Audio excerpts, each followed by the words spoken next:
warahmatullahi wabarakatuh.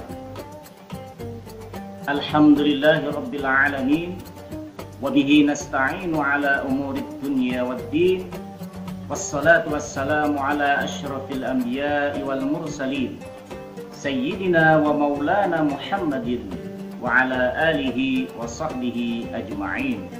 Amma ba'du. Alhamdulillahi rabbil alamin. Dengan senantiasa kita memanjatkan puja dan puji syukur kita kehadirat Allah Subhanahu wa Ta'ala.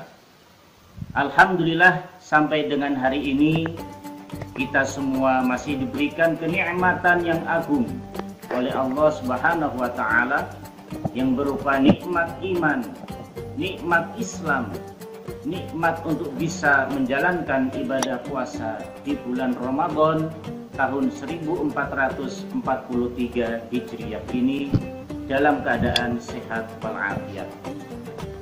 Salawat dan salam marilah kita senantiasa haturkan untuk baginda Nabi Muhammad SAW yang menjadi rahmatan lil alamin, menjadi rahmat, pembawa kasih sayang untuk seluruh umat, untuk segenap alam. Saudara-saudaraku, kaum muslimin muslimat, dan anak-anakku yang tercinta,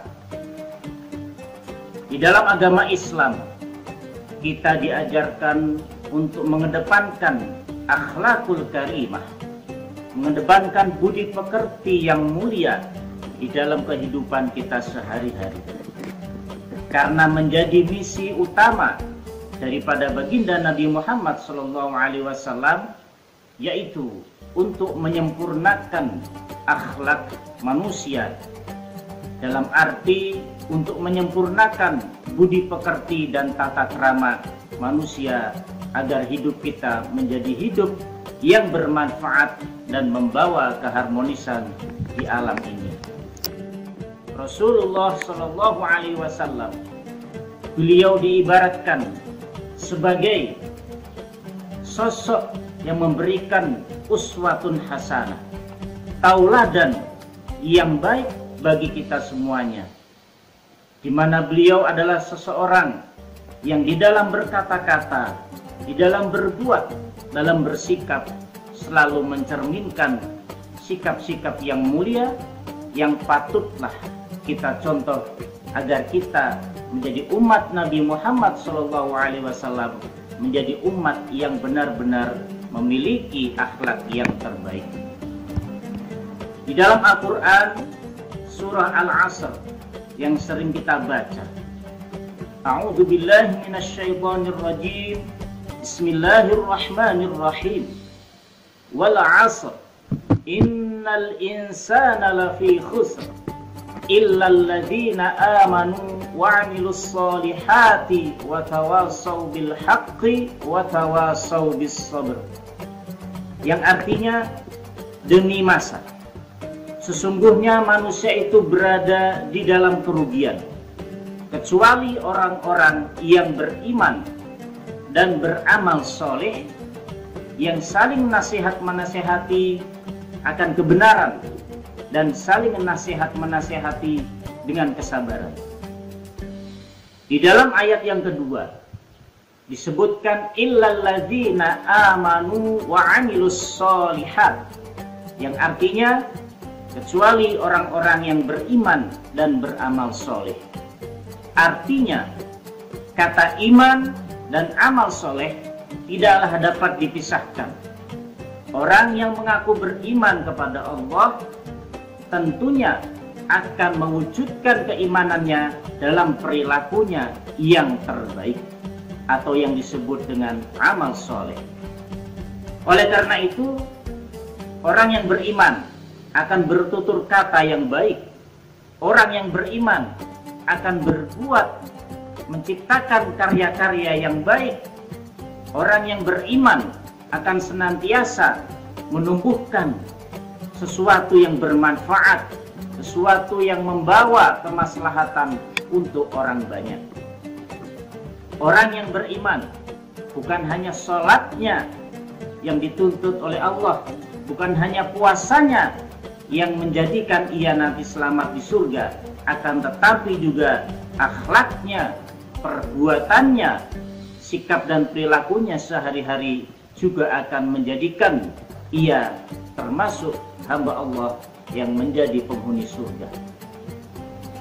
Qala Rasulullah sallallahu alaihi wasallam, akmalul mu'minina imanan ahsanuhum khuluqan. Artinya, orang yang beriman yang paling sempurna kualitas imannya adalah orang yang terbaik, orang yang paling baik di dalam berakhlak, di dalam berbudi pekertinya. Hadis ini menegaskan, jika kita mengaku beriman dengan sungguh-sungguh, maka kita pun akan bersungguh-sungguh pula di dalam kita berakhlak, di dalam kita bergaul, di dalam kita bermuamalah dengan orang banyak, dengan alam sekitar. Kita akan menjaga keharmonisan, kita akan menjadikan kita orang-orang yang bisa menjadi teladan yang baik untuk orang banyak. Saudara-saudaraku kaum muslimin wal muslimat dan anak-anakku yang tercinta, orang-orang yang disebutkan berakhlakul karimah, orang yang berakhlak yang terpuji, merupakan akhlak ciri daripada orang Islam. Kalau agama lain, non-muslim juga berbuat baik, berdharma, berkasih sayang. Di dalam ajaran Islam justru haruslah menunjukkan lebih berkualitasnya budi pekertinya umat Islam. Satu hal yang dicontohkan di dalam agama kita, mulai dari kebiasaan kita yang paling sederhana, ketika kita ingin menjalankan ibadah sholat 5 waktu, kita harus menjaga adab kita. Kita umat Islam harus berakhlak yang baik terlebih dahulu. Pertama adalah menjaga kesucian, dengan bersuci, dengan berwudu yang sempurna, supaya ibadah sholat kita menjadi ibadah yang sempurna. Kemudian di dalam kita menjalankan ibadah sholat, kita pun harus dengan hati yang ikhlas, dengan menghadirkan keyakinan kepada Allah, dengan disertai sikap yang tumakninah, yang tidak tergesa-gesa, sehingga ibadah sholat kita ini akan menumbuhkan kekhusyuan, penghayatan di dalam menjalankan ibadah sholat. Dan setelah usai menjalankan ibadah sholat, kita berdoa, menghambakan diri kita kepada Allah, karena kita adalah makhluk yang dhaif, yang segala macam urusan semuanya kita pasrahkan kepada Allah Subhanahu wa ta'ala. Setelah itu, setelah kita menjalankan ibadah sholat, marilah kita tebarkan amal kebaikan. Kita wujudkan bahwa kita adalah orang-orang yang selain soleh dalam ritual kita, soleh dalam ibadah-ibadah mahdhah kita, tetapi kita juga harus soleh di dalam perilaku dan kehidupan pergaulan kita sehari-hari. Mudah-mudahan apa yang saya sampaikan ini bisa bermanfaat, khususnya untuk diri saya sendiri dan umumnya untuk kaum muslimin muslimat dan anak-anakku sekalian yang tercinta. Apabila ada kesalahan dan kekhilafan dalam apa yang disampaikan, saya mohon maaf yang sebesar-besarnya. Wallahul muwaffiq ila aqwamit thoriq. Wassalamualaikum warahmatullahi wabarakatuh.